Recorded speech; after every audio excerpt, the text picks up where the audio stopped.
On most dead worlds, the silence is easy to explain. War, ice, a star that burned out. Something you can point at. AULDRANE had none of that. Right now, standing in the middle of their largest city, we can see everything they left behind, and it's all still working.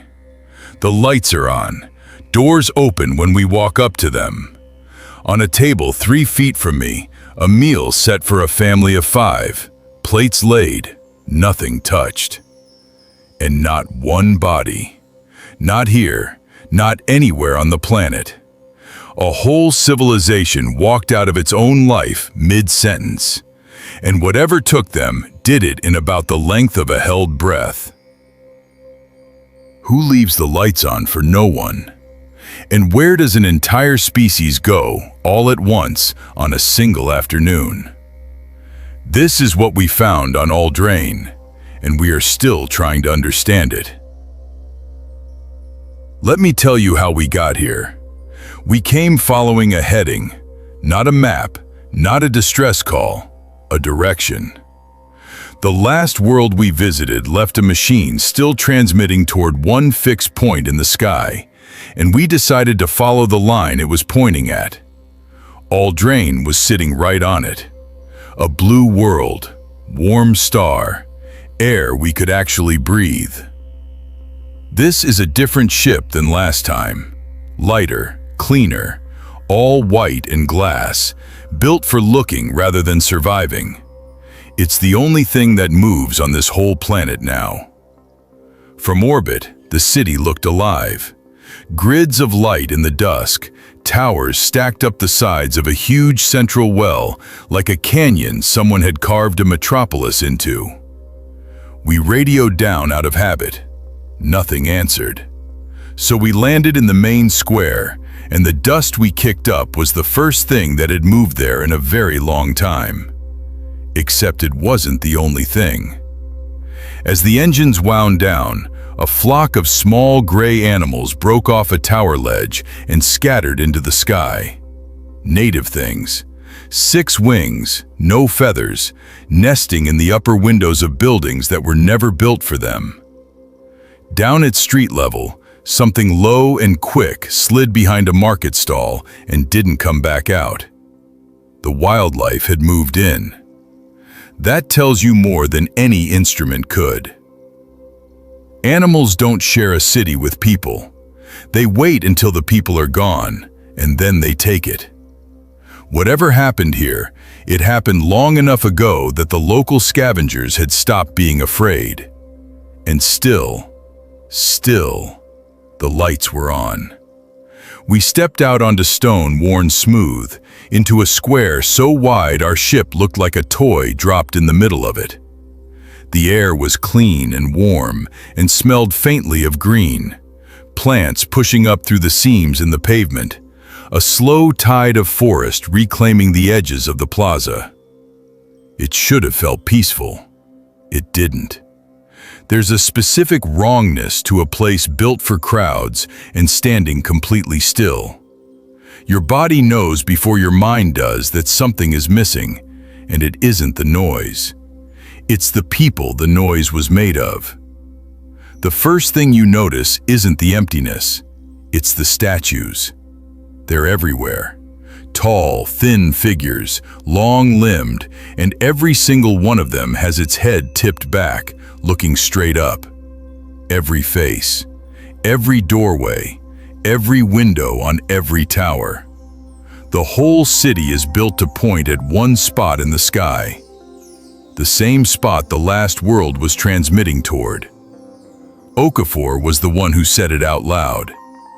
They're all watching for something. We started walking. And this is where AULDRANE gets under your skin. It isn't ruined. It's just empty. The shops still have goods laid out. There's an instrument standing upright in the middle of a courtyard, like someone set it down to answer a knock at the door. Sato found a child's toy in the street, dropped, not thrown. We went into one of the homes. The door opened for us the way every door here does, politely, for people who weren't coming back. Inside, coats still hung by the entrance. Cups still sat in a rack, dry. There was a bed with the covers turned down on both sides. Everything was where a life leaves things when it expects to come back in an hour. And in a house near the square, a book left open on a table, a line half finished. There's an old story back home about a ship found drifting with no crew, everything in its place, a logbook open to a page 9 days old. People love to say the sailors left a warm meal on the table. That part was never true. The truth was quieter and stranger. Just a ship, in perfect order, with everyone simply gone. AULDRANE is that ship the size of a world. So how does that happen? How do millions of people put down what they're holding and leave, without a fight, without a fire, without a single one of them tripping over another on the way out? We went looking for bodies. That's the grim part of this job. A city of this size, you expect the dead. In the homes, in the hospitals, somewhere. We searched for 2 days. We didn't find one. Not a skeleton, not a grave, not the marks a plague or a famine leaves on a population. A dying world buries its dead. You find the cemeteries first, always.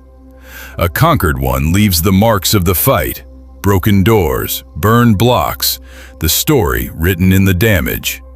A starving one leaves the slow evidence in its bones and its empty granaries. AULDRANE left none of it.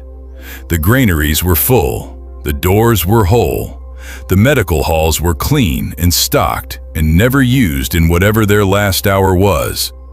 Wherever they went whole, they went healthy, and they went standing up. Then the projection started. We'd walked into what must have been a market hall, and the air lit up around us, soft, blue, translucent. Figures. AULDRANE, dozens of them, moving through their day, buying, talking, a parent lifting a child. They didn't see us. They walked through us like we weren't there, because to them, we weren't. These weren't ghosts, they were recordings. The city had kept a memory of itself, playing on a loop with no one left to watch it. And that's the part that got to Okafor. They could save the picture of a life, the gestures, the faces, the sound of a market at midday. They never figured out how to save the person inside it. Neither have we.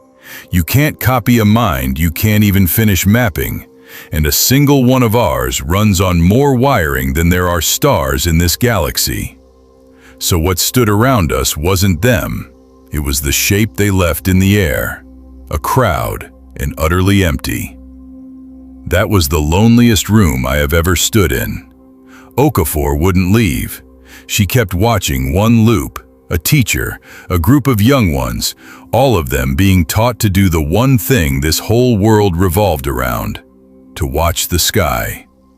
Under the market hall, we found the archive, a whole level of the city given over to storage, rooms and rooms of it, running deeper than our lights could reach. This was where they kept themselves, not books, not files. Memory, the way they'd learned to hold it. Every hall we passed lit up as we entered and played back a piece of a life that no longer existed. A wedding, an argument, a first walk, a death, mourned by people who were now just as gone as the one they mourned. We were walking through the recorded heartbeat of an entire species, and we were the only two hearts still beating in it. Okafor did the math on the way down. If even a fraction of these rooms held what the first ones held, this single archive stored more lives than have ever been born on Earth. And every one of them ended on the same afternoon. That's the detail that stops you. Not that they kept everything, that everything stops at once. A library with millions of authors and every last book ending on the same page, mid-word. Who edits a whole world story to close on a single line? Because that's what AULDRANE was. Not an empire, not a machine world. A civilization built around a single belief that something up there was coming back for them, and that the highest calling a life could have was to be ready when it did. Their calendars didn't count up from a founding, they counted down. Toward a day they called, as near as we can translate it, the day they would be called. Think about what that does to a people. Every road in the city runs toward the central well and the open sky above it. The tallest towers aren't palaces or temples, they're watchposts, and the most honored work a person could do was to sit in one and keep their eyes on a single fixed star. They didn't fear the sky the way most young worlds do. They loved it. They ached toward it. Their art is full of the same image over and over. A figure with its arms open, head back, waiting. We've seen civilizations that worshiped the sun, that feared the dark, that dug down to hide from the sky.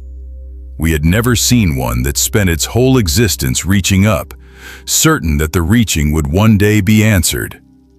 The tragedy isn't that they were wrong, it's that they were right. And every record we pulled, every log, every diary, every projection in every hall stops at the same instant. Not trails off, not fades, stops. Millions of separate lives cut at one shared moment, like someone closed a single valve. We stood in that archive for a long time without saying anything. You spend your career expecting dead worlds to be sad in the ordinary ways, the slow ways, the cruel ways, the ways that at least make sense. This was something else. A civilization that was thriving, healthy, fed, at peace, in the middle of an ordinary day, and then simply wasn't. No cause you could point at, no wound, no war. Just a heading carved into every statue that matched a signal we chased across 4 worlds. Reyes was the one who finally said what we were all circling. "They didn't lose to anything," she said. "They were invited." That was when Vance told us to get to the observatory and get off this planet. Because that's also the moment the city noticed us. We'd crossed into a sealed district near the central well, and something woke up. Not a creature. The city's own caretakers, machines, old and patient, built to keep this place perfect for the day their makers came home. To them, we weren't visitors. We were a fault. A thing in the wrong place. Something to be cleared. They moved faster than anything that old had a right to. The first one came out of a wall panel that had looked like decoration a second earlier. Tall, thin, mirroring the shape of the people it was built to serve, which somehow made it worse. It didn't threaten us. It didn't warn us. It simply reached for us the way you'd reach for something spilled on a clean floor.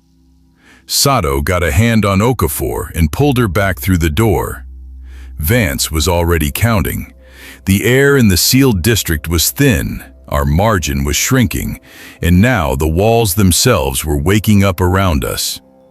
More of them were unfolding out of the district behind us, unhurried, certain, closing the room down one exit at a time. There was only one way left that they weren't blocking. Down. We went down. Into the well, past 10,000 years of empty balconies, the caretakers folding out of the walls above us the whole way, toward the one structure the whole city is bent around. The observatory at the bottom. I need you to understand the shape of this place, because it's the shape of everything they believed. The city isn't flat. It's a bowl, tipped up toward the sky, tower over tower, all of it leaning inward and upward toward one open eye at the top. And at the very bottom, at the base of the well, sits the room where they listened. We got the doors shut behind us, and we turned on the last recording anyone on this world ever made. The whole well lit up. Not one projection this time, all of them. Every balcony, every street above us, filled at once. Millions of AULDRANE, the entire population, standing in the open. And then, together, in a single motion, every one of them stopped, put down what they held, stepped outside, and looked up. There was no panic in it. That's the part I can't shake. No one ran. No one wept. No one reached for anyone else. A whole species turned its face to one point in the sky with an expression I can only call relief. The look of people who had waited their entire lives for a door to open and were watching it finally swing wide. The sky answered. For 72 seconds, we can measure it, it's in the record, the point they were watching burned bright. And then the recording goes white. None of us moved while it played. I've been on worlds where the ground opened up, where things the size of mountains stood and looked at us, and I've watched this crew hold steady through all of it. Nobody held steady through this. Okafor had a hand over her mouth. Sato, who walks into every dark room first, took a step back from the light. Because it wasn't a disaster playing out in front of us. It was the happiest moment in this entire world's history. The day they got everything they had ever prayed for, and it was the exact moment they stopped existing. You don't have a word ready for that. We didn't. When it clears, the city is what it is now. Standing, perfect, lit, empty. They didn't die here. They weren't taken by force, or hunted, or burned. They were answered. They called out into the dark for 100 generations, and one afternoon the dark called back, and they went to it, gladly, all at once, and left the lights on behind them. On the ceiling of that observatory, the symbols came up as the recording ended, and we'd seen them before. The same strange geometry carved into the oldest mural on a world of gold-masked believers. The same lines cut into a titan's bones on a world of monsters. The same signature running down a transmitter still calling on a world of machines. 4 worlds now, a painting, a wound, a signal, and now a whole people gone. Whatever the thing is that came before us, it doesn't just visit. On the other 3 worlds, we found what it left, or what it did. Here, for the first time, we found what it took. And here is the part I keep turning over on the way back to the ship. For as long as we've had telescopes, we've asked why the universe is so quiet.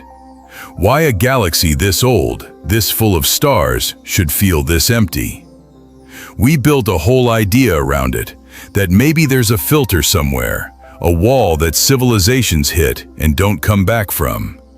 And we always pictured that wall as an ending, a war, a plague, a fire. AULDRANE makes me wonder if we had it backwards. Maybe the silence isn't the sound of everyone dying. Maybe it's the sound of everyone leaving. Maybe the reason the sky is quiet is that the ones who came before us all heard the same call and answered it and walked out of the story we can see into whatever's on the other side of that one point in the sky. We have been broadcasting into space for about a century now. Radio, television, our voices leaking outward in every direction, saying, "Here we are." Waiting, without quite admitting it, for something to answer. The AULDRANE waited too, and something did. We left AULDRANE behind, but it did not leave us. Somewhere ahead, along a heading someone chose a very long time ago, another world is waiting, and the Aurelia is already moving toward it.